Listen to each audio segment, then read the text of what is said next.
Welcome to the 1235th regular meeting of the Livonia City Planning Commission.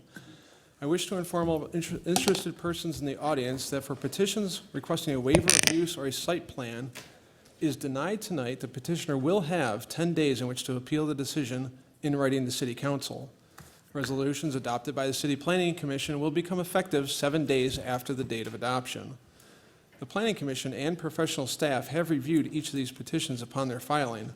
The staff has furnished the Commission with both approving and denying resolutions, which the Commission may or may not use depending on the outcome of the proceedings tonight. Before we get started, I want to give a little bit of additional information because we do have a lot of folks in the audience who may not be familiar with our process. The purpose of this meeting tonight is for the Commissioners to see the site plan that's being presented by the petitioner. We only have the one item on our agenda tonight. And for us to make a decision based on what's presented. If the petition moves forward tonight with an approving recommendation, the City Council will conduct their own meeting and decide if the site plan is approved or denied. If the item is denied, as I already stated, the petitioner will have a chance to appeal the decision to City Council. The previous meeting that we held on this topic was for a change of zoning. And as I stated at that time, that meeting is when we look at the use of the property that's being requested, not the user or the site layout. As you're already aware, the use for us tonight has been permitted via a variance granted by the ZBA. As far as we're concerned, the zoning issue has been decided, and we are moving on now to a site plan review process. Tonight, we're going to look at the specific user of this site, which is the Sheetz gas station. And we're going to be discussing issues such as the layout of the site, colors, lighting, materials, hours of operation, and other factors on the property. And we'll see if that plan meets our approval or not. The petitioner is going to come up to the podium to speak to us, and they are the one that they are not going to be presenting to the audience, they're going to be presenting to us. The reason I say this is because I know at times when we have a large audience like we do tonight, sometimes people can't hear from all places in the auditorium here. If that's the case, because I can't control the acoustics or sound levels in this room, please come forward so that you can hear what's being said. Audience members are going to have a chance to come forward and speak to us at the podium after the petitioner has given their presentation. And I'll explain that process when we get there. With that, if there's nothing else, if the Secretary is ready, please call the roll. Mrs. DeNaro. Here. Mr. Bonjero. Here. Mr. Long. Is here. Mr. Droz. Here. Chair is absent. Caremagno is here. Chairman Wilshaw. Is here. Also with us tonight, we have Jacob Uhazi. We also have Stephanie Reese from our planning department. They're going to be giving background information on this petition, and then we'll move on from there. We have one item on the public hearing section of our agenda, Mr. Secretary. Petition 2025-08-08-07, submitted by Skilkin Gold on behalf of Sheetz, requesting site plan approval pursuant to ZBA Resolution 2025-03-04, approved May 6, 2025, to construct a gasoline service station, limited service carryout restaurant, including a drive-through window at the southeast corner of Newburgh Road and 8 Mile Road in the northwest quarter of Section 5. Thank you, Mr. Secretary. Mr. Uhazi. Thank you, Mr. Chairman. As mentioned, this is to construct a gasoline service station with limited service carryout, including a drive-through facility located on the southeast corner of Newburgh and 8 Mile Road. The size of the property is approximately 1.83 acres in size, with approximately 269 feet of frontage along 8 Mile Road and 285 feet of frontage along Newburgh. The existing zoning is C1, Local Business District. Adjacent properties are zoned PL to the south and east, which is public lands. This is the Whispering Willows Golf Course. To the west, across Newburgh, is the Greenmead Historical Park, zoned PL as well. And then to the north, across 8 Mile Road, is the City of Farmington Hills, which has a daycare setback from 8 Mile. The existing commercial development was approved on November 14th, 1995 by City Council. It contains a two-story multi-unit commercial center, which currently sits vacant. Due to the slope of the land, and the building has a one-story appearance from 8 Mile Road, and was formerly occupied with 10,550 square feet of Rite Aid was on the upper floor, that faced 8 Mile Road, and then an additional 14,825 square feet were on the lower level that was occupied by the Caddy Shack Golf Shop that faced Newburgh Road. In 2024, the site was petitioned to be rezoned from a C1 to C2, which was denied by City Council. As mentioned, the petitioner has been through the ZBA Resolution 2025-03-04, which was approved on May 6, 2025, to provide a variance for the use of a gas station, limited carryout, and drive-through facility within the C1 district. Sheetz is a convenience store and gas station chain that is privately owned and based in Altoona, Pennsylvania, and was started in 1952. It now operates nearly 700 stores. In addition to its gasoline service, Sheetz is known for their food customers order through self-service kiosks. Sheetz stores typically have both indoor and outdoor seating. The petitioner has provided an updated site plan from our last study session. I will call out some of the changes as we go along, but it is overall about the same. The site plan shows a one-story building that would be 6,139 square feet in size. Sir, 100. you need to look at the TVs. I can't control that, sir. Can you try? No, I cannot. The site would be the building would be located 150 feet from 8 Mile Road and approximately 60 feet from Newburgh Road. Access from both Newburgh and 8 Mile would be provided. The existing northernmost curb cut along Newburgh would be removed, and the 8 Mile Road entrance will have a deceleration taper into the property due to higher speeds. Vehicular traffic would enter the drive-through on the west side of the building with the clearance bar and order kiosk, and then the vehicle would turn left along the south side of the building for both the pay window and food window before exiting the drive-through on the east side of the building. Required parking for a gasoline service station is 1 space per fuel pump. The petition also includes a limited service and carry-out restaurant, including a drive-through, which will require 1 space for each 125 square feet, plus 1 space for each 3 outside patio seating spaces, plus 1 space for each employee. The total for this site plan would require 47 parking spaces. The updated site plan shows a total of 47 double-stripe parking spaces, 2 of which are barrier-free and 2 spaces reserved for air stations. This does meet the zoning requirements for parking. One of the changes that we've discussed since last week is showing the dumpster has been moved to the southeast corner of the site, and 2 refuse containers would be shielded on 3 sides with a 7-foot, 4-inch masonry wall, and access to the gates of the enclosure would face west towards Newburgh Road and will be a dark bronze in color.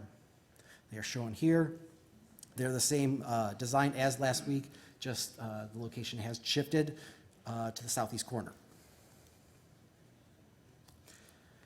The site plan specifies that the landscaping areas will be irrigated by an automatic underground irrigation system, and section 10.03 of the zoning ordinance requires 1 deciduous or evergreen tree per 40 linear feet of road frontage, 1 ornamental flowering tree per 100 feet of linear feet of road frontage, and 8 shrubs per 40 linear feet of road frontage. The site plan requires 13 frontage trees, 6 trees along 8 Mile Road and 7 trees along Newburgh Road. It requires 6 ornamental trees, 3 to be located on 8 Mile Road and 3 along Newburgh Road, and then a total of 95 shrubs, 46 along 8 Mile Road and 49 shrubs along Newburgh Road. The petitioner landscape plan satisfies the frontage tree requirements, and the petitioner provides 9 parking lot trees, which is 3 more than the required by the open space on the property. And then they did also add snow storage will be in the landscaping areas with the appropriate plantings to resist salt, and that was added to the landscape plan as well. Okay.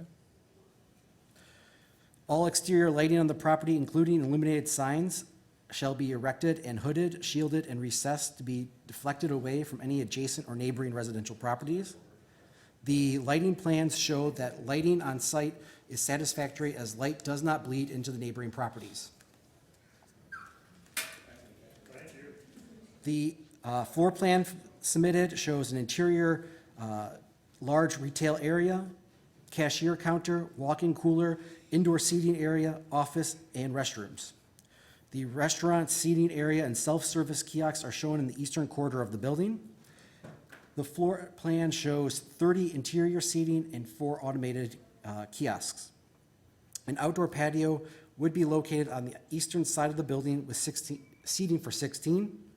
The seating area is protected by a decorative aluminum fence. Elevation plans indicate that the exterior of the building would be constructed out of brick and crab orchid cast stone. A peak tower feature is shown in the northeast corner of the building above the main entrance that measures 26 feet to the top of the cupola. The design also incorporates canopies, awnings, and screening for the roof-mounted mechanical equipment. The petitioner has said that they are adjusting the canopy height with the requirements. This is for the fueling area that was discussed. It was in excess of the height requirement allotment, and they have said that they will make changes to reduce it to meet code, which is 18 feet. They have not provided updated plans yet. They just have not had the time to make the renderings, but they have committed to complying with the 18-foot height restriction. The other changes for the canopy would include, they said it would look slightly different, mainly with decorative trusses being removed and the canopy being flattened instead of at an angle to meet that requirement. Additionally, they have submitted renderings of the site.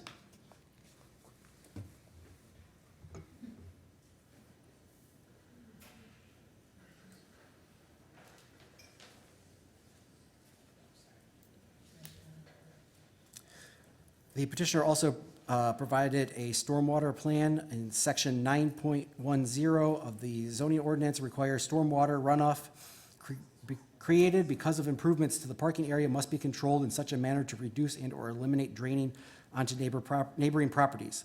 There is a proposed underground detention system on the west side of the property shown in their utility plan. There is also decorative fencing surrounding the site provided here along the road frontages.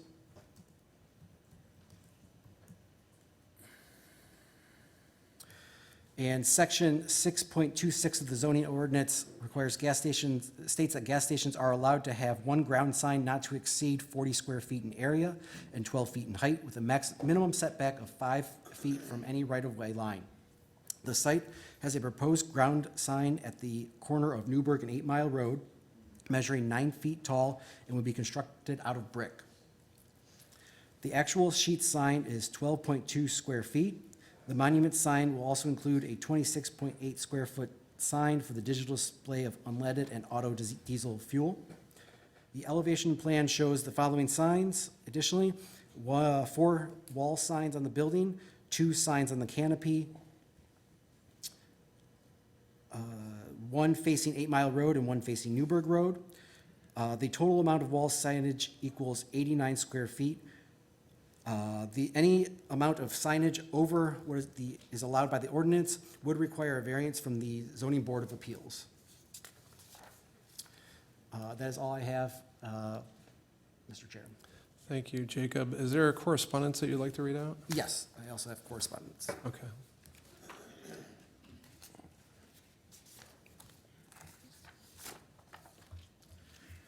From our engineering department, in accordance with your request, the engineering division has reviewed the above referenced petition. We have no objections to the proposed project, but would like to note the following items. 1, the subject parcel is assigned the address of 37355 through 37361 8 Mile Road, as well as 30694 Newburgh Road.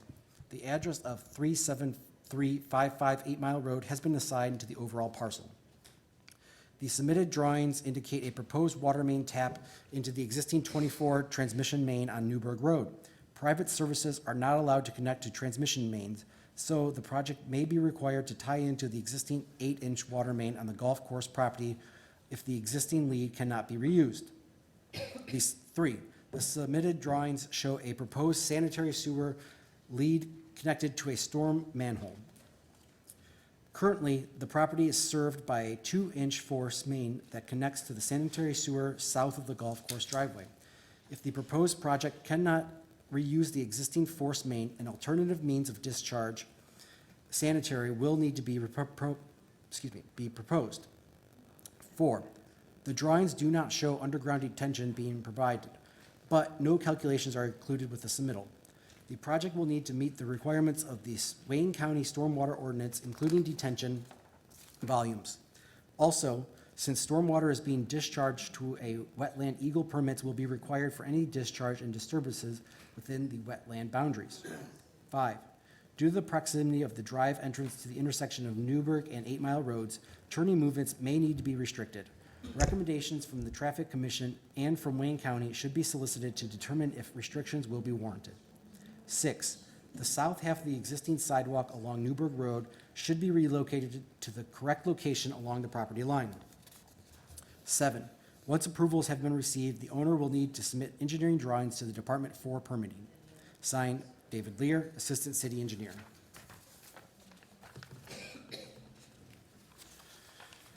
From the Fire Department, the office has reviewed the site plan submitted in connection with a request to construct a commercial building on property located at the above referenced address. We have no objections to this proposal.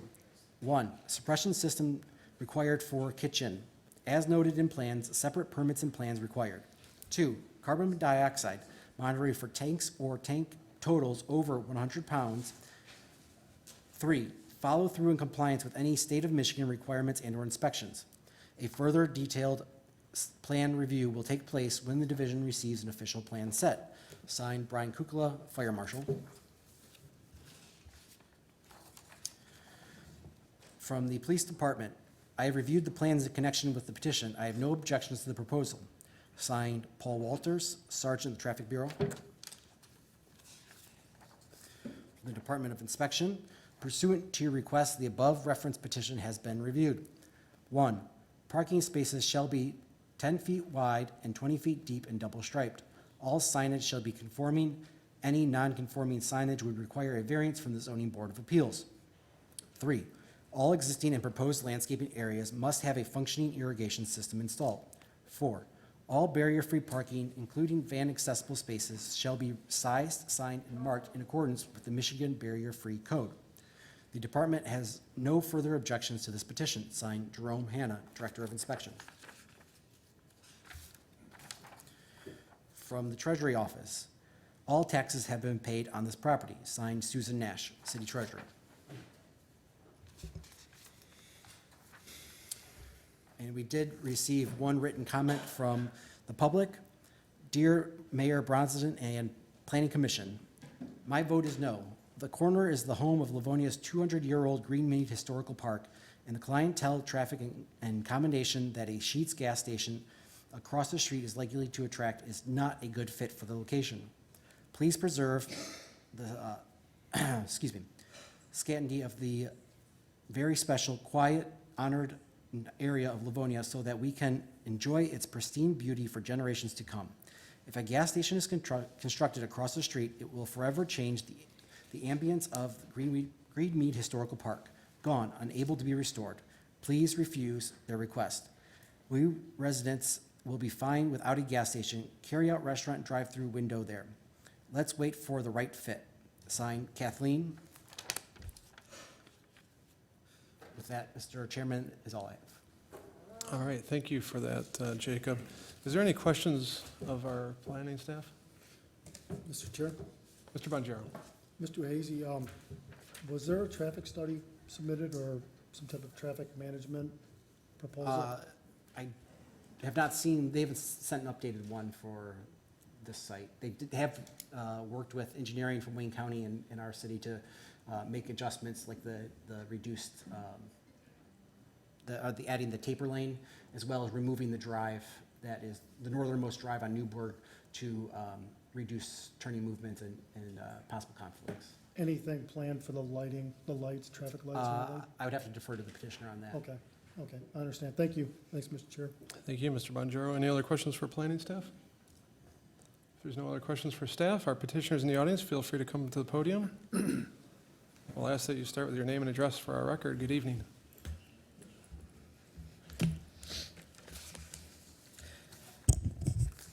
All right. Can everyone hear me? We hear you. Great. Good evening, everyone. My name is Alex Sawicki from Sheets. You could find me at 39300 West 12 Mile Road, Farmington Hills, Michigan. Thank you for having me again this evening. So I wanted to start out with just a real quick introduction. I did prepare just a very short PowerPoint presentation for you this evening. Thank you for being my clicker, Jacob. So just to get your bearings here, this rendering on the screen, it's if you're standing on 8 Mile looking southwest towards the site. If you move on to the next slide for me. So as you know, we are requesting a site plan recommendation this evening. The use variance was previously approved by the Zoning Board of Appeals on this project. So we are looking at site plan compliance this evening, which, Mr. Chair, you had mentioned earlier.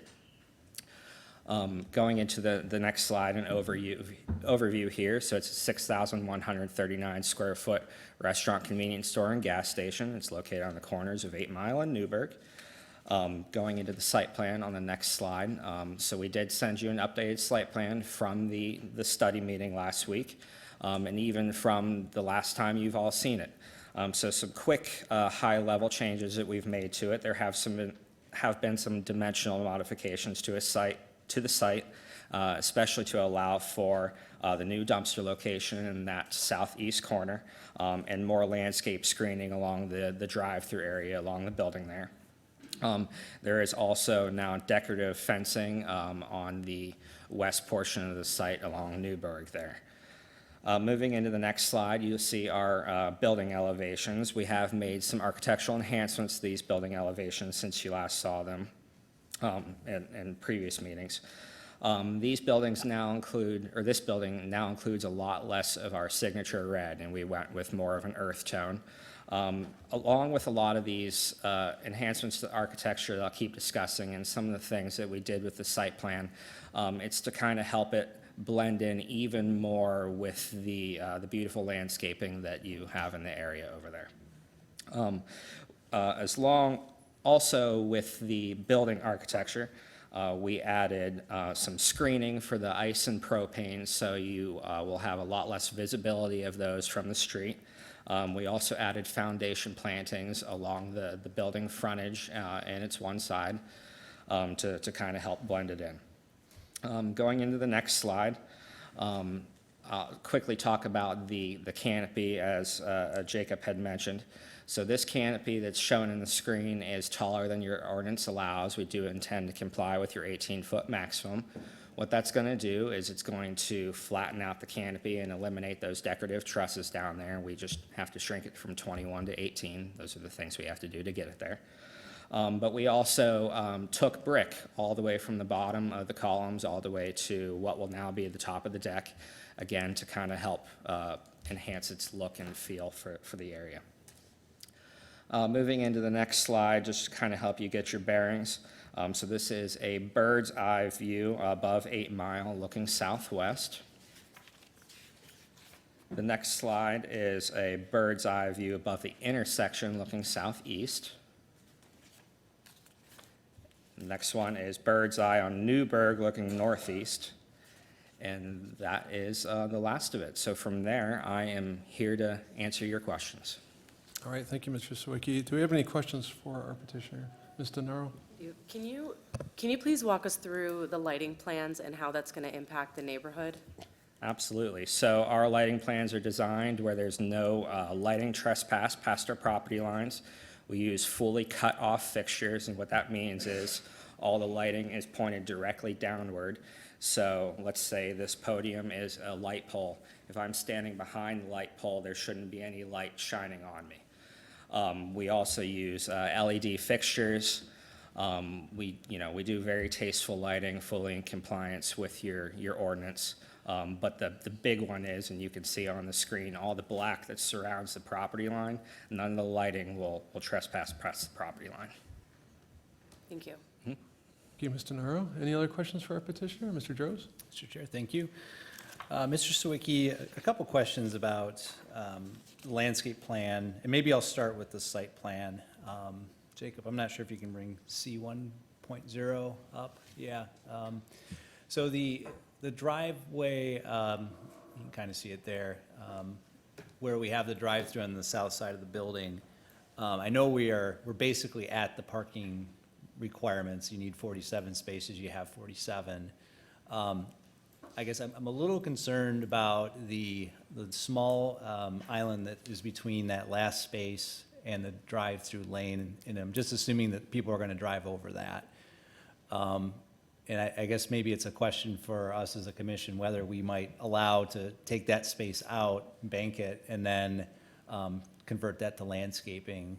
We lose one spot, but it's more more for the site function. It just feels a little tight in there. You know, I think I can be agreeable to that. It's a really good call out, and I would agree. There will probably be people that'll probably cut the corner there a little bit, but that would require a waiver of your parking requirement to have one less. So if everyone's on board with that, I am too. Okay. One thing I did misspeak earlier, they do have 48 spaces shown. Okay. I think they gained Oh, one from we're good there. the movement of the dumpster. So they do have one to spare. Okay. That'd be a good one to lose. Just don't take any more away. All right, yeah, sure. On the landscaping, sheet L1-0, there's I think a number of, they're service berries that are located on the Newburgh side, right at that driveway. I guess a concern I have is sight distance for people turning out of that. With the service berries, depending how filled in they get, that could affect the vision triangle, not only for people driving, but if there's people on the sidewalk. I guess a recommendation for consideration would be to maybe shift that around a little bit to help with safety at that particular entrance. I know haven't really left that driveway in a while, but I know that is a little tight over there, even if you're leaving Whispering Willows. So that's, I guess, a consideration if you guys would be open to it. I just want to make sure I understand. So you're talking about the service berries along Newburgh, that entrance? Allegheny Service Berry Multi-Trunk? Yes. Okay, There's two of them? They're shrubby, so we could just swap them out with a single stem. we're good. We can do that. Okay. John's my landscape architect, so. Okay, great. And then, so there's a space between, there's going to be a retaining wall on the south and east side of the site. And I'll probably get into that next, but I believe the plans call out for like a Lomo or a Nomo fescue type seed mix in that area. And just from my experience, that generally doesn't require a lot of mowing. But I kind of see that hatch elsewhere on the site, so maybe just if landscape architect to speak to the basically how the open space is being handled. The legend on sheet L1-0 doesn't show any corresponding hatch to what's shown. Correct. So it looks like that we are intending to put the same species of grass throughout the Grass, entire okay. property. It would be, typically what we would put in would be a grass that you would mow very frequently. Okay. And I would expect that to also occur along the wall as well. There's some space there for them to get a push mower in and then weed whack around some of the tighter areas. Okay. All right, next one is on the wall itself. So at the last meeting, it was discussed as a segmental block wall. So a couple things. One, the material, and I'll go through my questions, then you can respond. One, what material will be used for that wall in terms of the color and the texture? Two, what sort of finish will be on the top? Will there be, just a cap with a fence, or will it have some sort of guardrail? And then I guess another question is, do you anticipate needing to go beyond the property line to install that? And I guess, would there be any impacts to the golf course and adjacent properties? Great. So apologize, it was just this morning what we sent you all engineering drawings for the retaining wall back there. We're intending to use a product called a Ready Rock. It's kind of like a segmented block, but because of the height of this wall and the bearing capacity, it has to have these Ready Rocks, especially at the base. The depth, not so much the face that you see, but the depth, they can be quite large. But on the face of it, it'll look like, just like a segmented block, just like you would see on just about any retaining wall. We have not got to the point where we have selected a color and texture. As long as it generally matches with, what's going on with the site, we're not too picky when it comes to that, so that's something I can definitely work with staff about. And then as far as the top of it, so it's intending to have what's called a crash barrier. It's integral in with the wall, so you'll have the parking lot, and then there will be another 3 or 4 sections of wall that are actually structurally part of the wall itself that'll kind of act as the fence or the guardrail, if you will. Okay. How high would that, you may have mentioned, how high was that wall above ground? roughly? I do not have the construction plans in front of me to be able to answer that for you. Okay. All right, thank you. And I don't think I had anything else.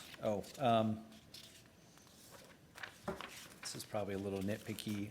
So you have, I think, a brick paver patio proposed in kind of the picnic or the eating area outside of the site. And do you anticipate having any sort of like frost slabs in that area? 'Cause I just want to make sure that Yeah, holds so up the latest version of the Michigan Building Code requires frost slabs in front of all of the doorways, so that'll be a part of this building as well.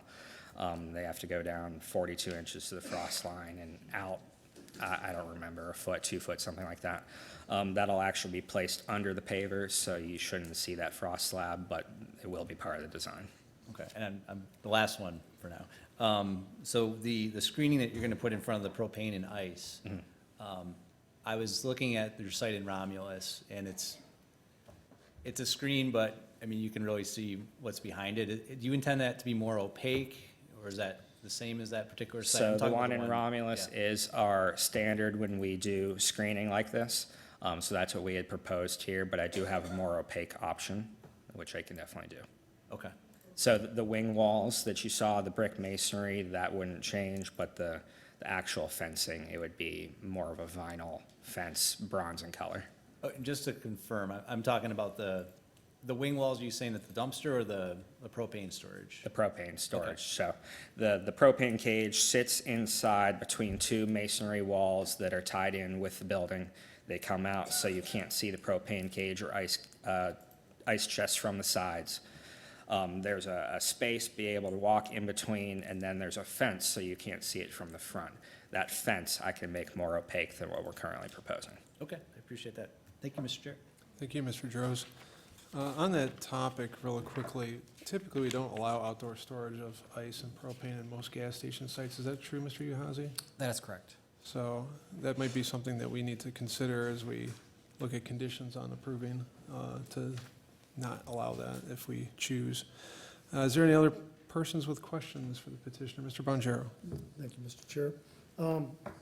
With being a gas station, of course, there's some environmental concerns always.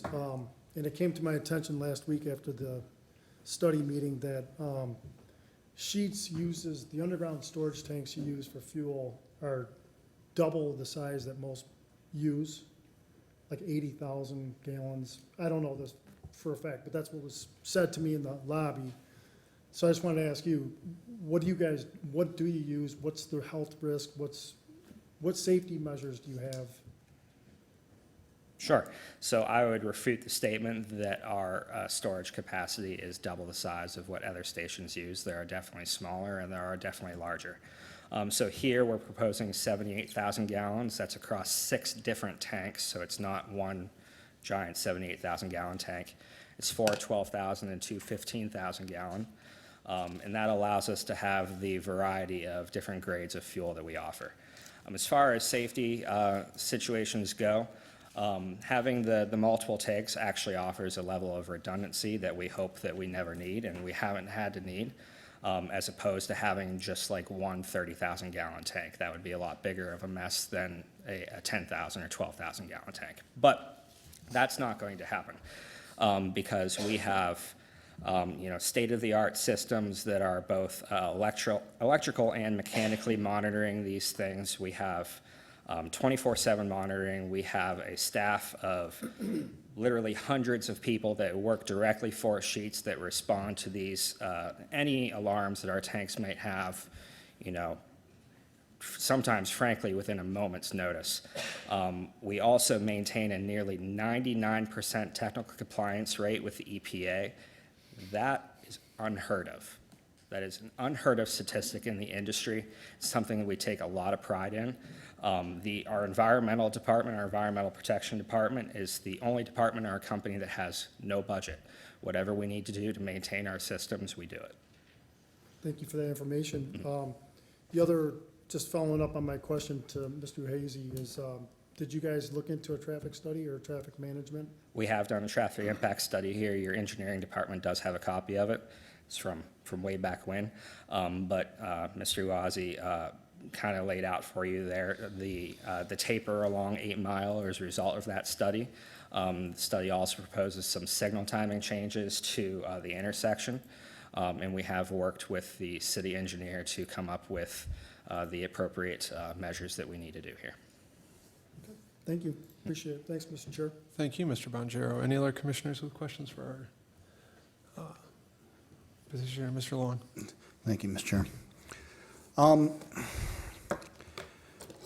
So I wasn't a fan of this during the zoning process, but we're here and we're reviewing the site plan, and I'm doing that with an open mind. The 7th hole on Whispering Willows is one of my favorite places in Livonia, so I'm very protective of it.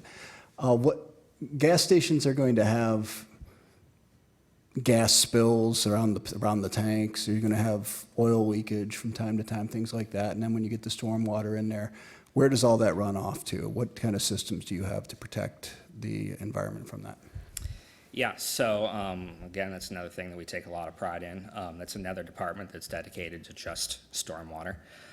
So we will be offering a oil water separator here as well as water quality structures for our storm detention system.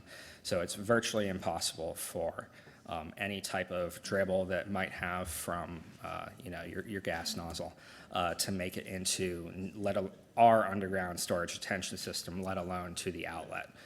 We are proposing the outlet to the stream that is just south. Okay.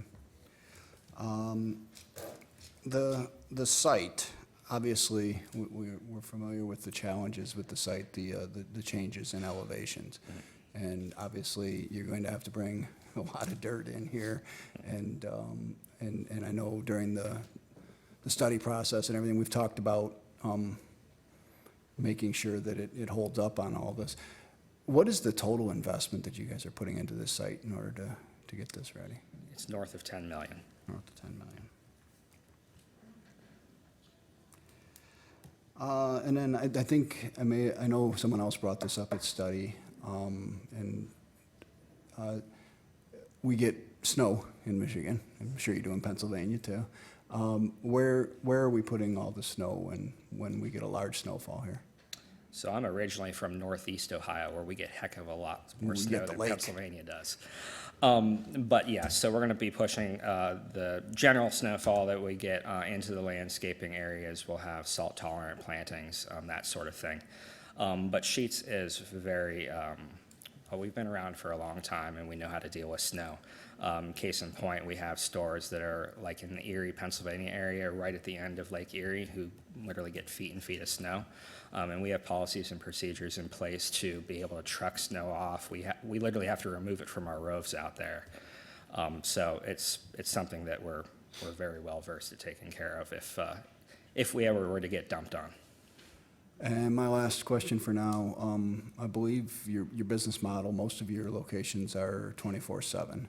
All of our locations are 365. 24/7. All of your locations are 24/7, 365. Okay.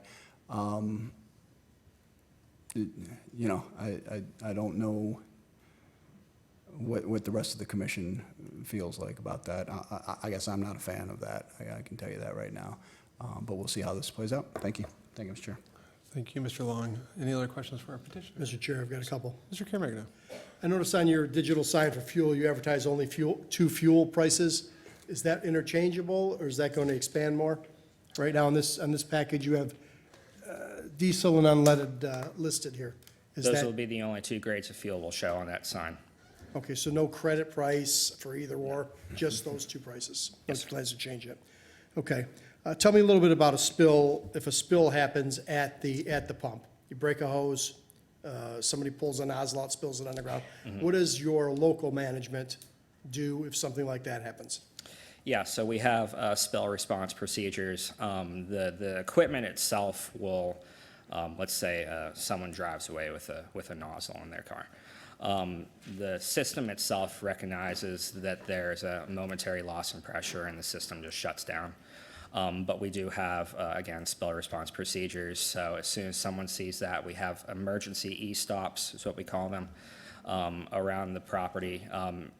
They're outside, any pedestrian can hit them if they see an issue, but the staff also has access to them. So they hit that, shuts the system down, and we also have what we call spill kits. They're cabinets that are located throughout the fueling island that have all the necessary things that staff would need to contain the spill to just a tiny area. That includes, they're called socks, but they're these long foam things to keep the fuel, in one place. We have stuff that's akin to kitty litter that you throw on there that absorbs it up. And of course, we log a call with our environmental team. They investigate the issue. We take all the appropriate cleanup measures, et cetera. All right, thank you. The reason I asked that is I went to your Romulus location as well, and I seen the stop button in the parking lot. And it looked like anybody could hit that button in the event of an emergency. So it's, I don't see that at many other stations in and around Metro Detroit. Is that something unique to Sheetz? So e-stops are required. I think the fact that we make them very visible in red is maybe a little bit different, but they should be in every station. It stands out, that's for sure. My next question for you, at the Romulus location, you have two air stations. How many air stations on this plan? 2. You have two, and they're located at two different areas of the site? So the northwest corner, if you see that shaded concrete area up there, they're both up there. Okay, and they're free? Yes, sir. Okay, thank you. Thank you, Mr. Caremagno. Any other questions? Mr. Droz? Mr. Chu, just two more. Sure. And maybe I'll start with that. The air fueling area, or not fueling, but the air filling area, the light levels in that particular part of the site are, much more dim than underneath the canopy, and just, having filled a tire late at night. Do you guys ever increase that? I mean, it is right on the property line, and I guess I'm trying to balance with our ordinance and trying not to have light pollution beyond, but at the same time, Newburgh has lights on it. And is that something you're able to increase a little bit, or do you see a need for that? So, no, I don't technically see a need for that. That's Okay. not something in our standards that we try to make sure air stations are right underneath a light.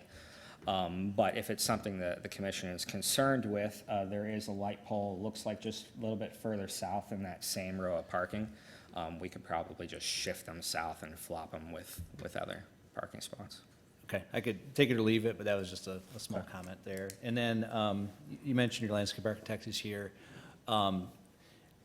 Maybe talk a little bit about the spacing of the plants, and because it's basically kind of groupings of the various shrubs.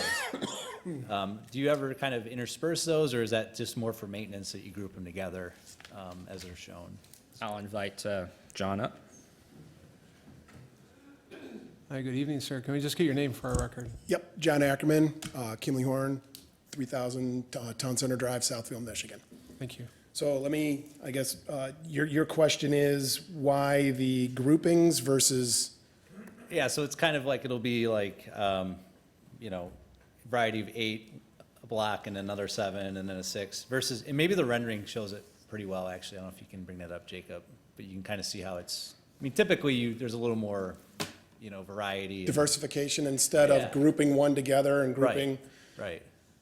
There's a couple different reasons behind that. If, sometimes if a bug, a disease, a beetle hits a certain kind of shrub, then you're only treating one area. I know we typically do that a lot with trees.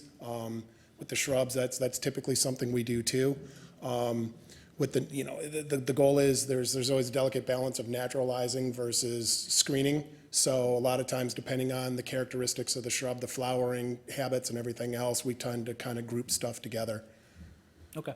Again, I mean, Just curious. if there's, you know, a preference to scatter some around, we can do that. But that's kind of the method to our madness when we're doing stuff like that, laying this out. It was just a question about your approach to doing that. Okay. That's how you want to do it. Any other questions, Mr. Droz? No, thank you. Okay. Any other questions from any of the other commissioners? One question for you, Mr. Sawicki, regarding outdoor speakers. What's going to be on this site in terms of speakers, music, advertisements, those types of things? Yeah, absolutely. So we do have speakers on what would be the north and east-facing parts of our building, and then underneath our canopy. We are required to have speakers outside as a part of our fueling system. We have to be able to make announcements out to the general public if there's an issue going on, or to tell somebody to stop doing something. People like to smoke at the pump. So we do have to have them for that, but we also do use them for light music, you know, especially the outside seating area. It's not too often you're in a restaurant and it's just dead silence. There's always a little bit of ambience going on. So that's really what we use them for. Okay.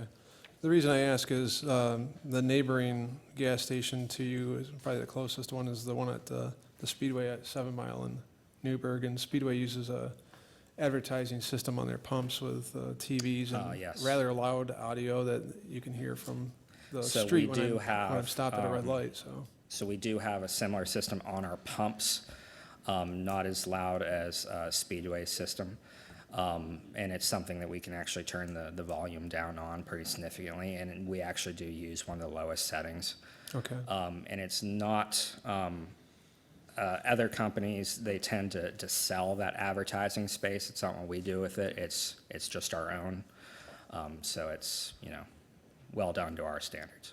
And being that you're a 24-hour operation, if that goes forward as proposed, does that advertising or those TVs at the pumps, are they turned off at a certain point in the evening to prevent spillover to neighboring community? Not as a typical practice, no. They run 24 hours Yes, as sir. well? Okay. All right, that's what I have for now. Does anybody else have any questions on the commission? If not, we're all set with you, Mr. Sawicki, for the moment. We're now going to go to our audience and give them a chance to speak on this item. Again, I'm going to ask that persons interested in speaking come forward and to address the site plan. I do want to give you a few rules here that please go to either podium. If you can line up behind the speaker that's speaking, that will allow us to move the meeting along a little quicker. Just like the petitioner, you are going to be speaking to us. Do not turn to the audience. Do not speak to the petitioner. We want to hear what you have to say, and you will have 2 minutes to speak. And if you run out of time, our Ms. Denaro is volunteered to be our timekeeper. She will let you know when the 2 minutes is up. And I do want to just remind the audience to please try to avoid applause, jazz hands, outbursts, and other types of things that will slow the meeting down. If you have long-form comments that you have not already submitted, you can send them to the city council and to us. They will be made part of the permanent record for this petition. Once we hear your comments, the petitioner will get the final word before we make a motion and our vote. With that, we are now going to go to the audience, and Mr. Relko. Again, Greg Ralco, Golfridge Villa. One of the greatest issues here, greater issues this evening, is that we all need to be aware of the two ordinances that come into play here and to understand that there is no authority to violate either of them. The first ordinance in question can be found in the Code Ordinance, Chapter 536.05, addressing newly constructed gas station location restrictions. You can read the ordinance, but it says that a gas station can't be built within 100 feet of public park or where large numbers of people gather. The corner is 0 feet from Whispering Willows. It borders the property on two sides. And Whispering Willows is designated a park in the master plan. And lots of people on the 7th green every day, just feet away from the east side of the property. The Green Meat property right across Newburgh also measures less than 100 feet from this site as well. I personally measured it. The second ordinance in question can be found in zoning ordinance section 6.5, which outlines the codes around restaurants. In subparagraph 3A, it clearly states that restaurants with a drive-through operation are only permitted in C2 zones with a waiver, or in a C3 zone where it is already part of the zoning. The site in question is still a C1 zone. The City Council denied the C2 rezoning request for this property in an overwhelming 5-2 vote last January. Therefore, this C1 property is prohibited from having a drive-through window. There is no authority to ignore this ordinance and thus violate it in the process. Site plan discussions should exclude any reference to a drive-through. The simple fact is that there is no authority that would allow the violation of It's these time. two ordinances, Mr. and you've Velko? gotten copies of them. Thank you, Mr. Velko. Gentleman on my right, good evening, sir. Good evening. First, I'd like to thank all the commissioners for the unbelievable kind of hours that you guys put in for like no pay. Can I just And- get your name and address so I know I'm who we're sorry. speaking to? Bill Schmidt, live in Livonia. Very good, thank you, sir. So thanks for doing what you do, Thank you. even if I don't particularly like what you do. To get to what I don't like what you do, I assume that some of you are parents, maybe most of you are parents. And you've probably learned by being a parent, there's a magic word. It's called no. No. Little kids learn it. Little kids learn what no means. You've been told no. You've been told no a couple of times, repeatedly. You have an entire audience that I'm not referencing who are here to tell you no. So it's no. No means no. Doesn't mean sorta. Doesn't mean come back. Doesn't mean nifnaw here or there. This is a no-go project. Thank you. Thank you, sir, I appreciate your comments. Mr. Okay, good Ryan? evening. My name's Willard Lindley, and I live on Edgewood Boulevard. I want to say that it would be premature to hold a vote on the agenda item this evening since the variance granted by the ZBA is being challenged in the Wayne County Circuit Court at this very moment. Simply put, the ZBA did not follow proper legal processes. As you know, in the city zoning ordinance, gasoline service stations and drive-through operations are each prohibited in a C1 zone. The ZBA public notice dated April 18th, 2025, which Greg Ralco just handed out, specified that the petitioner/owner of the property was only seeking a gas service station variance. Despite this uncontestable fact, the ZBA granted a variance for not only a gasoline service station, but also a drive-through window. This is clearly in violation of the law, and the ZBA did not have authority to do this. Further, the ZBA does not have authority to violate the two ordinances that Greg also mentioned. Regarding the use variance, the owner must prove a number of hardships in order to obtain a use variance. There's probably 4 that are mentioned in the statute. Let me just focus on one. A use authorized by the variance won't alter the essential character of the locality. You have about 30 Here, the seconds. proposed owner is totally contrary to not only the existing zoning ordinance, but a 24/7, 7-day-a-week drive-through operation will totally alter the essential character of the area. it will be in direct conflict with the zoning ordinance of the city of Livonia. I can't imagine lining up a putt on the 7th green and listening to music blasting from the Sheetz gas station, which is probably That's time, 70 sir. feet away from the green. Thank you, Mr. Lumley, for your comments. I'm sorry? Your time is up. Okay. Thank you That's for it. your comments. Appreciate that. Gentlemen, ladies, thank you. We got it. Thank you. Go ahead, sir. Good evening. My name is Randy Gostomsky at 369965 5 Mile Road. I have a copy of the Sheetz newsletter from March 25th of this year. One of the statements in it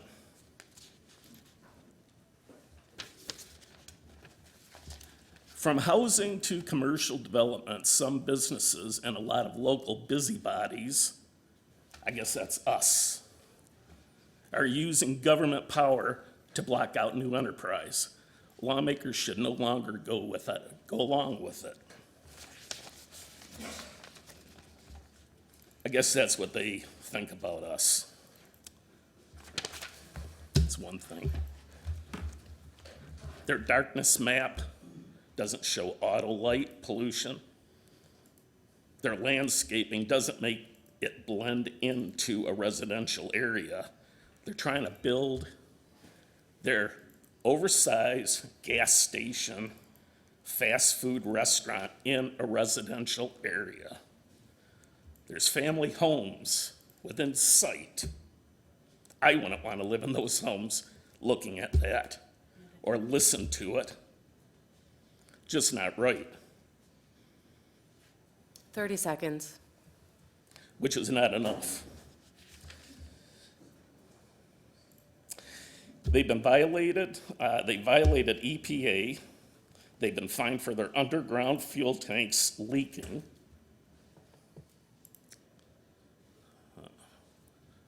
I guess that's it. That's enough. Enough for me. Well, thank you for your comments. I you. appreciate that. Good evening, My ma'am. name is Claudia Lindley, and I live on Edgewood in Livonia. I just have some continuing of the zoning thing. The future land use map found on page 71 of the Livonia Vision 21 Master Plan has designated this corner of 8 Mile and Newburgh to be parks and recreation. The 20-year master plan for Greenmead Historical Park, adopted by the Livonia City Council in early 2023, states that the area surrounding Greenmead has been designated green and placed limits on the non-green physical interventions closest to Greenmead, which is less than 100 feet across Newburgh Road, which has been measured apparently. These master plans are the guidelines that are to be followed in all future land use decisions. While these points needed to be mentioned here this evening, I go back to the simple fact that there is no authority that would allow the violation of the two ordinances that you were given copies of earlier, Code of Ordinance 536050 and Zoning Ordinance Section 6.50. These city ordinances must be followed. Thank you for your comments. Go ahead, ma'am. Hi, Hi. Debbie Gostomsky, 5 Mile Road, Livonia. Good evening. Good evening. Thank you for being here. It was never about the company itself, but the location in which does not fit the aesthetics in the area. It's an obtrusive round peg trying to fit in a square hole. But now they've made it personal. I am going on the level of their newsletter because when I read it, I was frankly livid. The one about the busybodies, there's another sentence that says, nowadays, it seems nobody can build or expand without a fuss from a few people with too much time on their hands. How dare you? You want to participate in the Livonia community, and you have the audacity to call your potential customers who are concerned about their community, their property values, with people who have too much time on their hands or busybodies. These are our houses, these are our livelihoods, and these are our communities. Now the Sheetz newsletter speaks volumes about their true values. They don't care about the community residents. They don't take any of the community concerns serious. We're just in the way of their build, baby, build paragraph. build, make money, move on, leaving behind disrupted neighborhoods to deal with the repercussions. Sheets wants less zoning, rules, and regulations so that they don't have to be held accountable. 30 I seconds. hope the Planning Commission will take their community serious. Last I heard, Livonia is still families first. Thank you. Thank you for your comments, ma'am. Hi, good evening, Danny sir. Berenson, Wayne Road. I'm the president of the Deer Creek Homeowners Association. Last year, when this issue came before the commission, the only argument for developing a new gas station offered by Sheets was to fill a, and this is a quote, great need and demand, unquote. There was no need, and there is no need, even less today. As you know, Costco has been approved to install 14 new gas pumps at their Haggerty store location. This is in addition to the 16 pumps they already have, which in essence doubles their size of operation. No need for more gas stations. You remember that we polled the 400 homes of the closest subdivisions to this corner. Those are Golf Ridge Villa, Willow Woods, and Deer Creek. And 95% of the residents were against a gas station development at this corner. So there's no demand for another gas station. While these reminders needed to be mentioned here this evening, the simple fact remains that there is no authority that allows violation of the two ordinances you were given earlier. Those are the Code of Ordinance 5.36.050 and Zoning Ordinance Section 6.50, subsection 3A. These city ordinances must be followed. Thank you for your comments, Mr. Berenson. Hi, good evening, sir. Good evening. My name is Orrin Mazzoni, 37531 Dungarron Court, Farmington Hills. Also a property owner at 37336 Mile. My main concern that Mr. Bonjero brought up earlier about a traffic study. If I am looking at all these plans correctly, there's only two ways to get into this project, making a right-hand turn. That's going north on Newburgh and going east on 8 Mile. So what that does, that means that everybody else going in and out of that service station has to go either those two directions or make a left-hand turn. Now, I live at the Dungarron Court's just on the other side of 8 Mile and Meadowbrook Hills. So we've been there 45 years, and I can tell you how many times that we've heard screeching tires and so on. And, you know, it's a corner that if you look at it, going south on Newburgh, going north on Haggerty or Halstead, again, going east and west, everything comes down a hill. And the biggest problem probably is when people are trying to make that light and somebody's making a left-hand turn. The concern is if somebody's going to turn into that gas station, going west on 8 Mile, how are they going to get in there? That left-hand turn lane, if you sit there like any time from 4:30 to 6:30 at night, those cars are backed up way past that gas station. Same exact thing happens if you're going north on Newburgh. Same thing happens. Again, 15 seconds. those cars are backed up, at least, 6, 8, 10 at a time.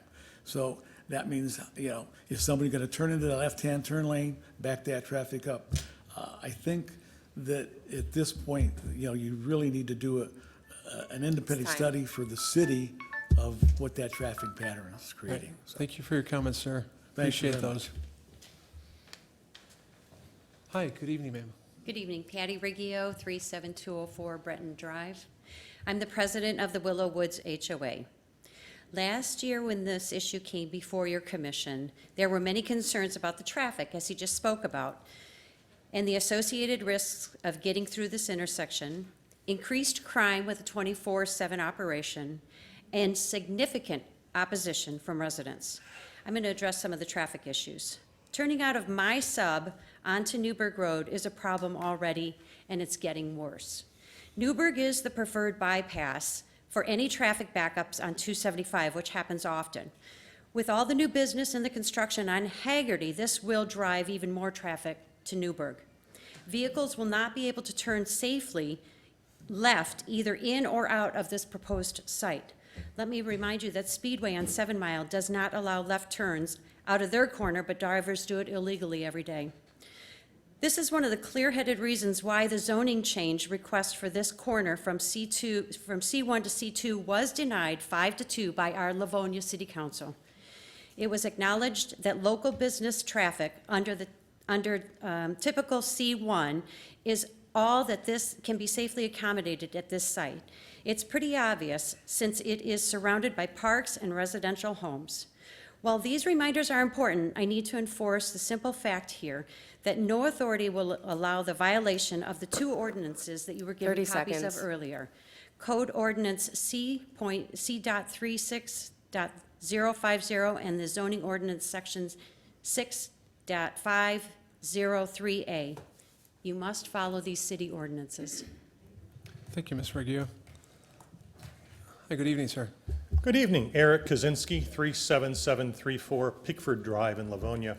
And I have a unique perspective on this in that my daughter just graduated from Slippery Rock University in Slippery Rock, Pennsylvania.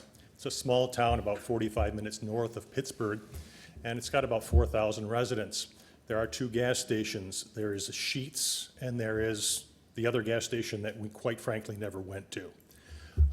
When I see the petitioner come here, put forth a site plan that is aesthetically nice, I'm reminded of that station down in Pennsylvania. And they always did a nice job keeping it up. It was a 24/7 operation. There were no problems with crime. It was a great place to work. My daughter said, everybody who works at Sheetz really likes working at Sheetz. When I heard that Sheetz was going to be thinking about Livonia, quite frankly, I was excited. Unfortunately, I was out of town, and I couldn't come to address the city council or the planning commission. But I am very encouraged with the fact that the petitioner is willing to work with the planning commission to address some of the smaller issues that have come up. I think that's wonderful. And I fully support Sheetz. I know in this room that makes me a little bit of a pariah, but I have had excellent dealings with them and found them to be an excellent corporate citizen, and would encourage this body to work with them to see if this site can be developed. Thank you.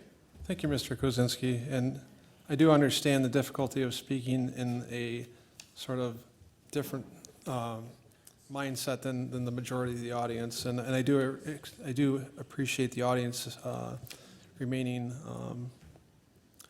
gracious on that as well, so thank you. Go ahead, ma'am. Good evening. Good evening. Marsha McLean, Edgewood Avenue. You are being given a list of questions that a group of us put together. This is by no means an exhausting list, but it's simply a list of questions that we would eventually like to be sufficiently answered if this project ever gets underway. You have the list now, and it should be in the record. We will add it to our record. Okay. Thank you. But going back to the real issue at hand, and to emphasize that the list of questions is not intended to redirect what the focus is. And you're going to hear it again. The focus is that there's no authority that would allow the violation of 2 ordinances that you have been given copies of earlier. It's the Code of Ordinance, the zoning ordinance. The sections are crystal clear and need to be followed. Thank you. Thank you for your comments. Hi, good evening, sir. Good evening. Jim Bigga, Livonia, Michigan. I know we're hearing a lot about the zoning and all that. I'm not going to go there. But my issues are more with traffic. From 7 in the morning to 7 at night, 8 Mile is a mess. You're not going to be able to turn left into that gas station. Newburgh, from about the same hours, both every day, You're not going to be able to head south from 8 Mile or from Halsted and make a left into that gas station. I haven't heard anything about no left turns going into the gas station from either road.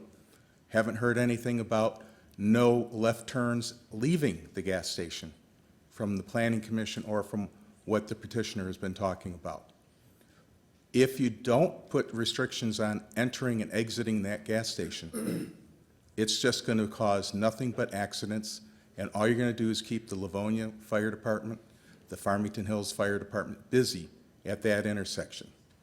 And I think it's ridiculous to not have traffic studies currently done by both Oakland County and Wayne County, Farmington Hills Police and Livonia Police, to say, yes, that road can handle the added traffic going into a 24-hour, really, which you shouldn't have a 24-hour gas station at that intersection.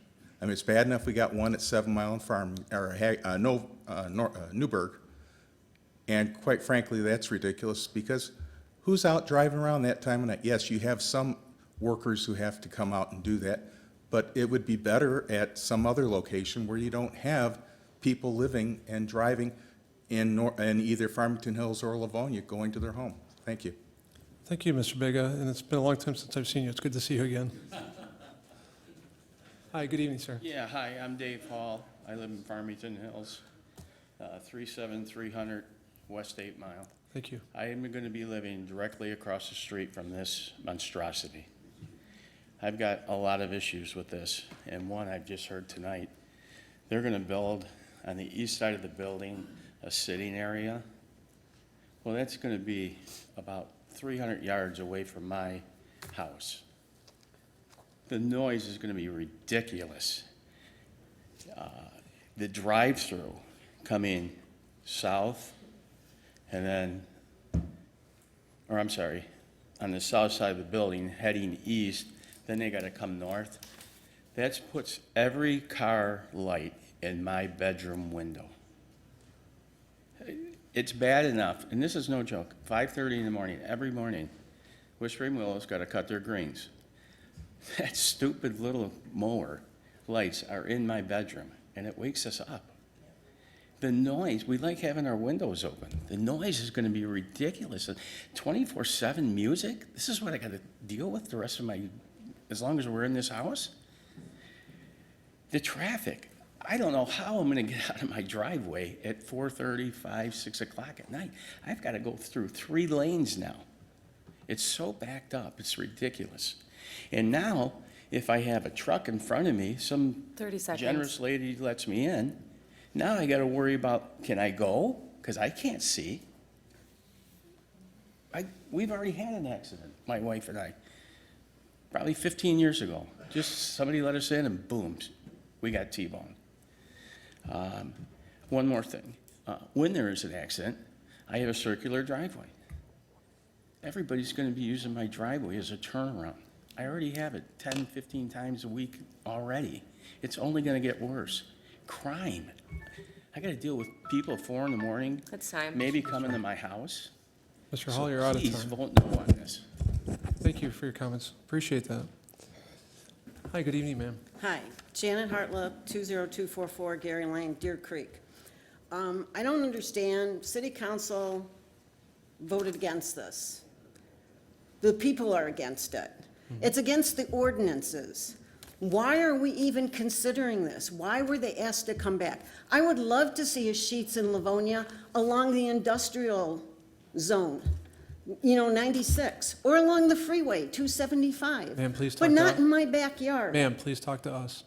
I was talking to the gentleman from Sheetz. You need to talk to us. Okay, so I've been to weddings at Greenmead. I would be very upset if I was a bride or a groom and had to listen to music across the street. I golf at Whispering Willows. I'm going to be there Thursday, as a matter of fact. And that 7th hole is down in the bottom of the hill. So there's going to be runoff and stuff. So what's that going to do to the vegetation? What's that going to do to the water? They're talking about tapping into our sewer system. So are they going to pollute everything? I can understand they have good gas stations, but not in our backyard. You're gonna cut off business from the restaurant at the golf course, which we frequent often. You're gonna cut off business from the Speedway, the Kroger. 30 seconds. And it's not necessary. When they put the Rite Aid in there, I thought it was ridiculous, because there is a pharmacy, and I'm a pharmacist, a pharmacy on every corner, and half of them are vacant now, as is this one. And it's because city council allowed it, and the planning and the zoning boards allowed it. You need to follow the rules and listen to the people who live in the city, not in Pennsylvania. Thank you. Thank you, Ms. Hatlow. Hi, good evening, sir. Hi, my name is Ron Riggio. I live at 37204 Brenton, just down the street from this Sheets truck stop, gas station, pedophile place. You know, they're talking about state of the art. Well, on my phone, gas leaks. In almost every city, evacuation, gas leak, gas pump malfunction. I mean, large diesel fuel spills. Okay, it's all on my phone. It's happening. We got water behind that be contaminated. What about, I haven't seen any fire hydrants there in those pretty pictures. Have you seen any fire hydrants?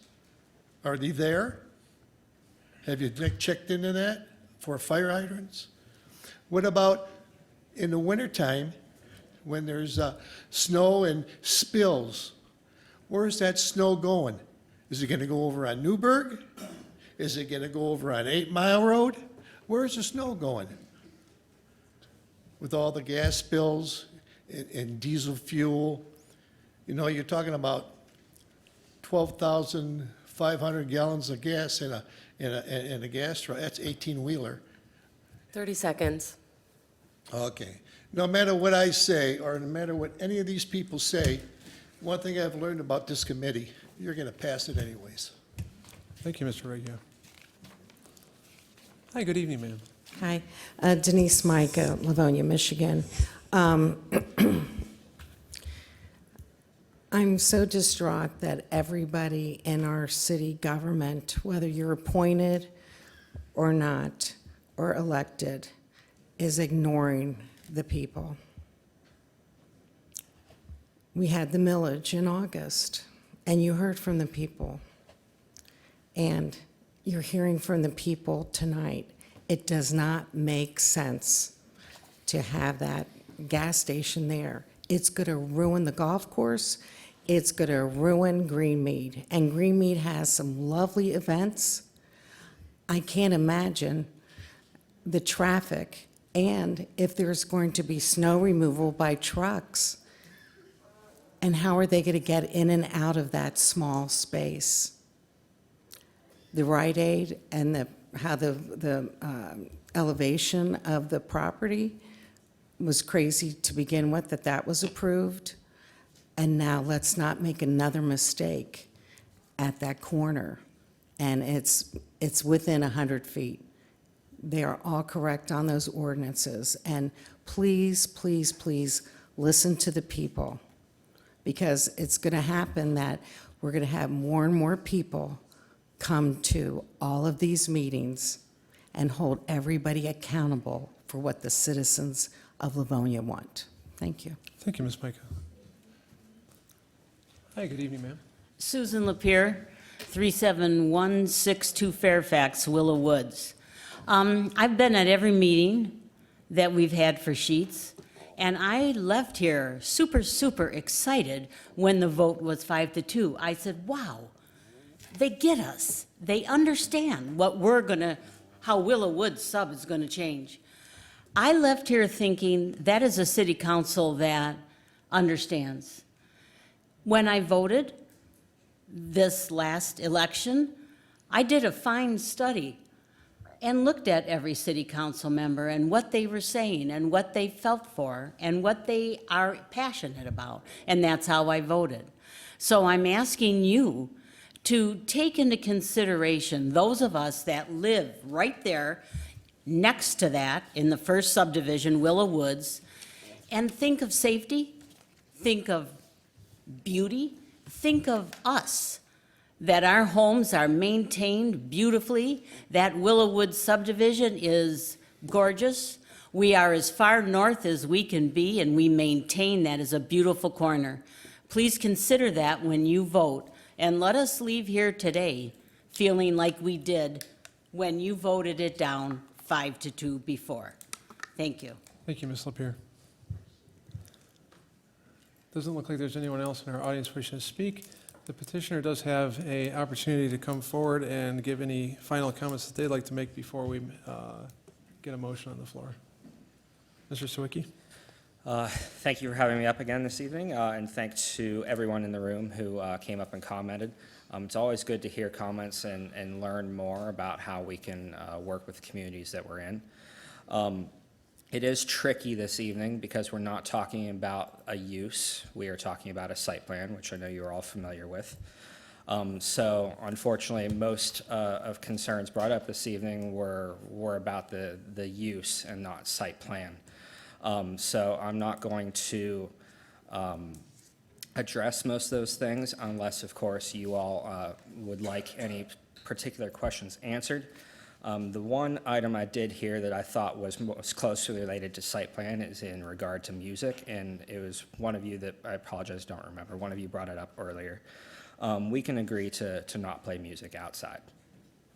So we think that that would be a good addition. We do understand that, we are 1,000 feet away from the closest resident, but as someone who also enjoys golf, I can see, trying to land a putt on the green there, and while I don't think you would really hear our music, I could see that being distracting. So any questions I can answer, I'm here. Mr. Sawicki, the one other comment that was made by a couple of the residents I think is relevant in the site plan process is in regards to turn movements in and out of the property and any restrictions of those turn movements. Is there any intent for you to do that? So as I mentioned earlier, we did do a traffic impact study. It is with Wayne County and with the city engineer. They have both seen it. The traffic impact study measures traffic at the intersection and the adjacent roadways and looks at affected intersections throughout the area based off of traffic engineers' standards. That traffic study did not warrant restricting movements. It said that what we would call full cuts, so any movement in and out of those intersections would be in an appropriate level of service. I do not remember what those levels of service were off the top of my head. They grade them A to E, A being the best. But as I indicated earlier, the taper along 8 Mile was a result of the traffic impact study. Timing adjustments to the light at the intersection was part of that. And again, I would have to look, but in my experience, typically when you see timing adjustments at the light, it's not so much a reflection on the new use as more of a scenario that already exists. So while I can't say for certain, because I don't have the TIS in front of me, it's possible that we would be fixing an issue that already exists today and not one of our making. Okay, thank you, sir. Is there any other questions from any of the commissioners for Mr. Sawicki while he's up? Mr. Chair, Mr. Caremagna.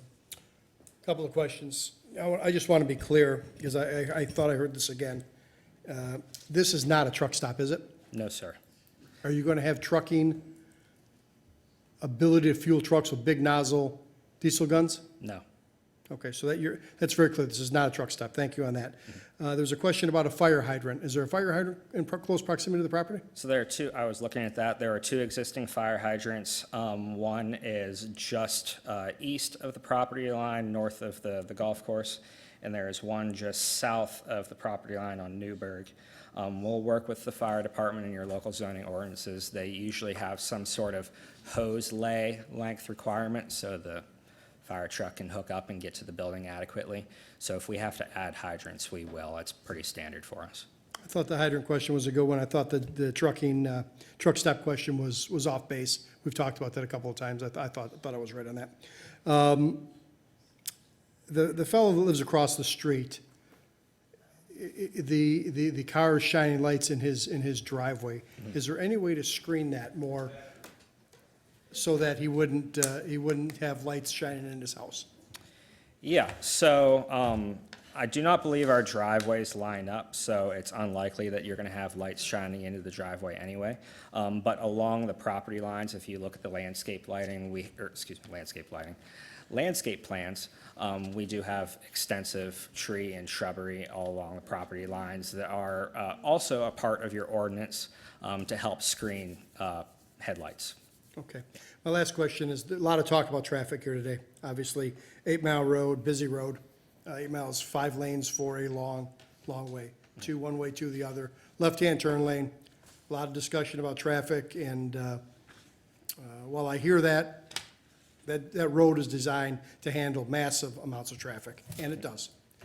Newburgh Road on our side is, what is that? It's 5 lanes as well. And then you've got Halsted, of course, north there. It's under construction now. In your opinion, in your history with Sheetz, and you've got 700 stores, how much traffic problem do you have on your 5-lane road, Sheetz? So I'm proud to say, just like last week or so, we actually surpassed 800. We opened our 800th store down in Raleigh, North Carolina.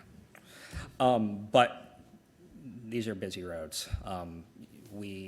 One of the reasons that we like the corner, other than we think that there's an unmet demand, is because they're busy roads. We typically, our traffic studies will show that we capture existing traffic and put it right back on the road. We're not generating new traffic. Typically in these intersections, we handle them very well. We're very cognizant of how we design our sites. We want them to function well. We want them to be a convenience for our customers to be able to get in and out safely. The last thing we want is an accident to happen in front of our establishment. One, we want everyone to be safe, and 2, that's bad business. So I have no anticipation that traffic will be an issue from adding a Sheetz location here. Do you generate a lot of traffic for your food operation, or is that part of your, is Sheetz a food destination, or is it a matter of getting food or grocery in your travels as well? So again, we're a traffic capture, speaking too fast. We are a traffic capture. We are there as a convenience. That's our shtick, right? We are the ultimate one-stop shop for anything you need on the go. That's the tagline. You can find it on the website. So we offer the food made to order. We offer the grocery items. And while I don't have the percentage for you, a vast majority of those purchases were because someone came and filled up their gas tank. Do you have a massive amount of traffic related to those food carriers that come pick up carryouts and deliver to people's homes? I can't think of the names of them right now. Do you have a lot of that at your locations? Like the DoorDash and Uber? DoorDash, there's one. We do offer those services. It is a very small portion of our business. It's just not something that's taken off. Thank you. Thank you, Mr. Caramagno. And on that same topic, I think it was discussed even at the zoning meeting, but even though it was a little off base, but there was a little bit of discussion about your drive-through and stacking and how much use the drive-through gets. And I believe you said at that time the drive-through is a fairly small use for your property in comparison to, say, a fast food restaurant. Is that correct? That is correct. So it's part of the convenience thing. It contributes very little to the bottom line. It's really there. So if it's raining and someone has a van full of kids or just doesn't want to get out of the car for whatever reason, they can go through the drive-through and they can pick up their food. You can order ahead on the app. You can go and just pick it up and right through. So during lunchtime, so like the noon hour, the average throughout the entire company is something like 9 cars an hour. For a fast food restaurant, depends on the restaurant. There are some that are, like the one that sells chicken is a lot busier than some other ones. But some of the other ones, they would be like 60, 70, 80 cars an hour, so significantly less. In the middle of the night, we can run like 2 cars an hour. It's just not something that's a primary driver of business. Okay, and I did want to note that from your original plan that you gave us back then, the drive-through lane has been reworked extensively based on our comments. I do appreciate the changes that you made for that to bring that closer to the building so it's not a traffic conflict inside your property. Yeah, I hope, at the end, I hope that you vote favorably for us this evening. But if anything, I hope that you all leave this evening knowing that we are really trying to be a good community partner. So thank you for mentioning it. Thank you, Mr. Sawicki. Is there any other questions or comments for the petitioner? Mr. Chair, Yes, Mr. Bonjero. just a question for Jacob. How does the city view the 100-foot radius? So we have discussed this with law. So here is the dashed line represents the 100-foot buffer. Greenmead is, the buffer to the north and to the west is all in the right-of-way. To the south and east, it does go into the golf course, but it is of the law department's opinion that those are not areas that the public would gather. As you can see, it's a tree line. For example, this is about the 100-foot line. You can see the T would be further to the east. And everything to the west, towards the property is kind of shrubbery and trees. So as I mentioned, the law department is aware and does not feel that it would be considered a public gathering place. And then as far as Greenmead is concerned, it does not impact, just goes into the right of way. It doesn't actually go into the property parcel. Thank you. Thank you, Mr. Bonjero. Any other questions? Comments? If not, Mr. Lumley, we're not going back and forth with the audience. You've had a chance to speak. No, May no. I ask one question? No, you cannot. No, sir. With regard to the renderings? Sir, we have heard from the audience. We're not going to go back to the audience again. It's new information. Sir, I said the petitioner is going to get the last word. He's up here giving the last word. You can go ahead and sit down now. Thank you. Mr. Sawicki, is there anything else that you'd like to say? No, I appreciate you all. Thank you for your time. Thank you. If there's no other questions or comments, a motion is in order. Mr. Chair, Mr. Droz. I'd like to offer an approving resolution the request to construct a gasoline service station with limited carryout and drive-through at 37355 East 8 Mile Road is approved, subject to the city council approval on the following conditions. One, that the site plan marked sheet C 1.0 dated August 12th, 2025 is revised, prepared by Kimley Horn, is hereby approved and shall be adhered to. Number two, that the landscape plan marked sheet L 1-0 dated August 12th, 2025 as revised, prepared by Kimley Horn, is hereby approved and shall be adhered to. And I would just add some of the conditions that we offered during the meeting would be considered as part of that. That the lighting plan marks sheet A 1.0 dated July 23rd, 2025 is revised, prepared by Red Leonard Associates is hereby approved and shall be adhered to. That the elevation plan marked sheets A 200 and A 201 dated July 16, 2025 as revised, and I guess that might also include the alterations to the canopy that were discussed. That is to be hereby approved and adhered to. That the only conforming signage is approved with this petition, and any additional signage shall be separately submitted for review and approval by the Zoning Board of Appeals. That all disturbed lawn areas shall be sodded instead of hydroseeding, and also in lieu of the no-mow mix that we talked about earlier in discussion, so that'd be sodded areas. That underground sprinklers are to be provided for all landscaped sodded areas. That the site shall meet either the City of Livonia or Wayne County Stormwater Management Ordinance, whichever applies, and shall secure all required permits, including stormwater management permits, wetland permits, and soil erosion sedimentation control permits.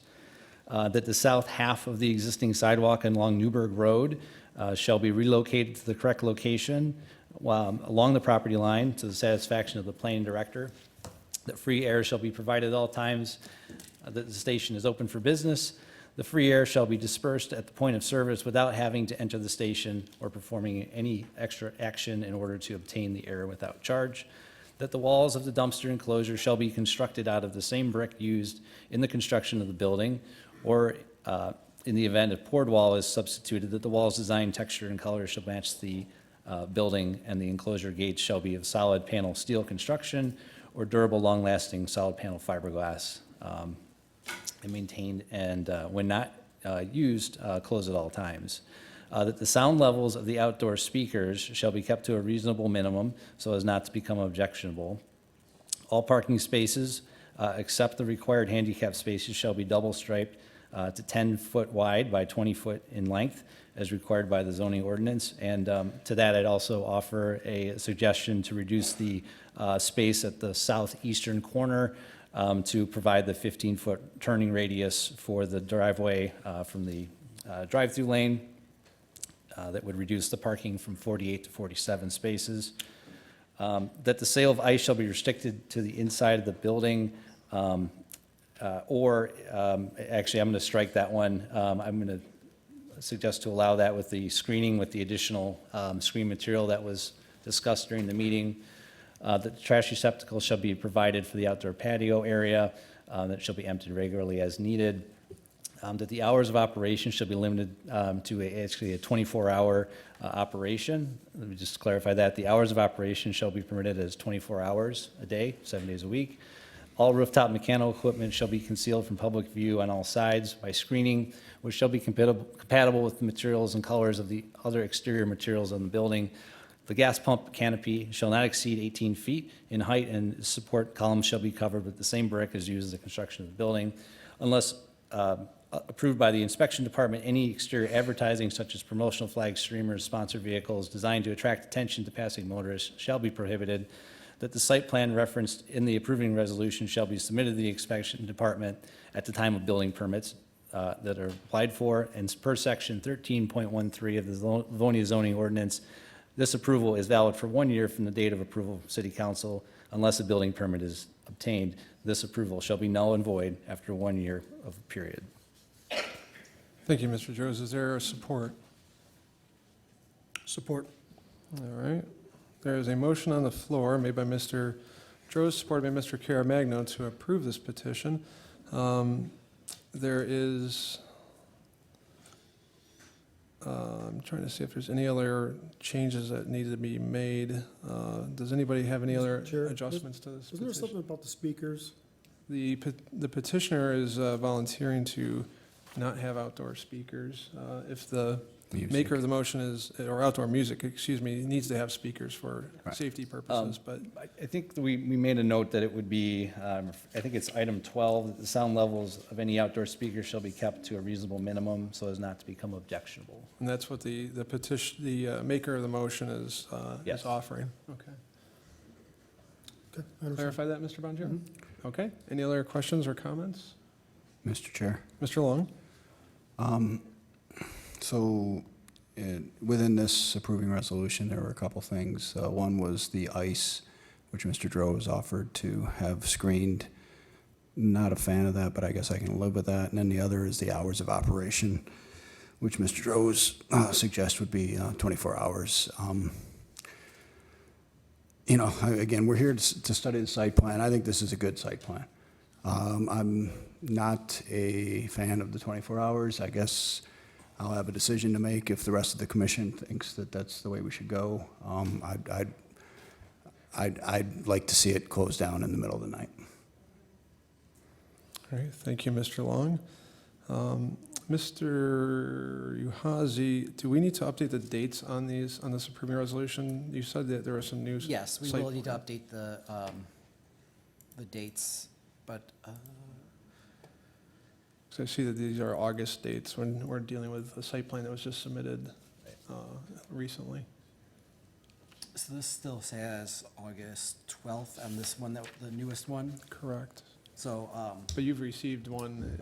we will have to update it to be received on, today. I think that's a good note to have on there. That would go for, the site plan and the landscape plan. That way we're clarifying to the city council that that's the plan that we're interested in at this point. Okay. Any other comments from any of the commissioners before we take our roll? Mr. Droz? I just want to offer a little perspective on why I plan to support the site, obviously, with making the motion. So this is obviously, it's a site that there's a lot of, I think, valid concerns. But I will also say that the applicant and the team that they have assembled to tackle this very challenging site is a very high caliber. We see a lot of plans, and I can say that any question that we've asked as a commission has been addressed and then some. I'll start with really kind of just looking at, I think probably the biggest concern that's been offered is the traffic side of things. As part of the initial rezone request, a full traffic study was done, and that recommendations included within that included the driveway and making some alterations to the traffic signal. As was mentioned by the applicant, a lot of the issues at the intersection are about the existing condition trips. And so anything we can do to try to improve that through the site, and they've done that by trying to push the driveways as far away from the intersection as they can, working with the county to modify the signal if necessary. Those are steps that have been thoughtful in their approach to this difficult site. From the environmental perspective, so this site was originally built in 1995, and that was before the county had any stormwater management requirements in place. This particular area, and we've talked about Whispering Willows on a few occasions, drains to a branch of the Bell Creek, which is part of the Rouge River system.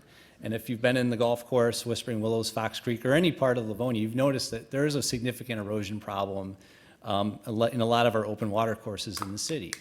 There's about 2.3 acres of Novi and Farmington Hills that drain through under Newburgh Road and head into the golf course. And the reason that there's so much erosion in a lot of cases is just because there's been a lot of development over the years. This project is a step in the right direction to help reduce some of the impacts of that by having detention and providing water quality to reduce the impacts. So from this perspective, it's a large investment that is helping to address an issue. And it's been an issue that the city's been aware of, and I have direct knowledge of this because of work I've actually done in Whispering Willows about 15 years ago doing a stormwater detention project for the city. So this has been a need that's been known for a long time, and it's helping to address that issue. Relative to the use in this particular area, and there's been some discussion about the saturation of stores and gas stations, I do look at this particular area, and granted there's plenty of gas stations in Livonia, but if you go to the north in the Farmington Hills, if you were to draw a polygon with 275 being the western limit, Gill Road being the eastern limit, 8 Mile being the south, and Grand River being the north, you'd actually find an area where there really aren't, I don't think, any gas stations. And so those particular areas. Folks, please, hey. I'm just Please, offering have some respect. The opinion is that potentially could actually provide a service for an area that actually doesn't have it. We talked about the traffic on Newburgh. Potentially you could actually reduce trips from those going down the speedway to potentially use this gas station. So from my perspective on that, looking at that, and then again, just looking at the fact that this is a site built in 1995 that's been in decline for a number of years, this is a challenging site, over $10 million. I look at it as a professionally done site that's really addressing all the concerns that I have as a planning commissioner, and somebody who's reviewed projects like this professionally for over 20 years. Ma'am. I have no.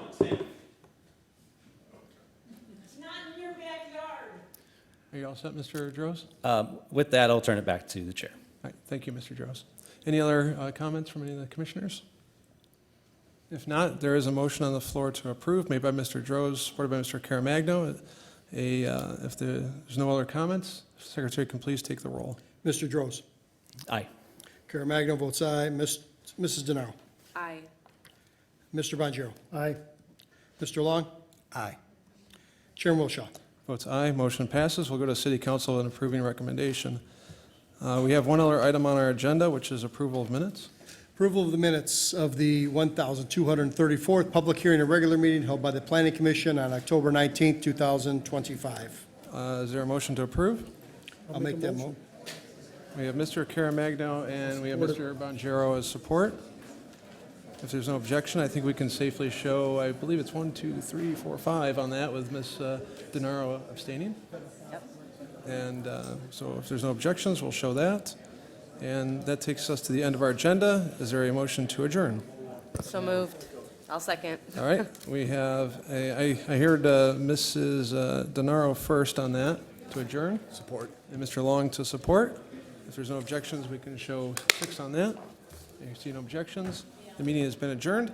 I do want to thank City Channel, or City Livonia Television crew for bringing this meeting to the community, and we will adjourn this meeting at 8:45 PM. Good night, Livonia.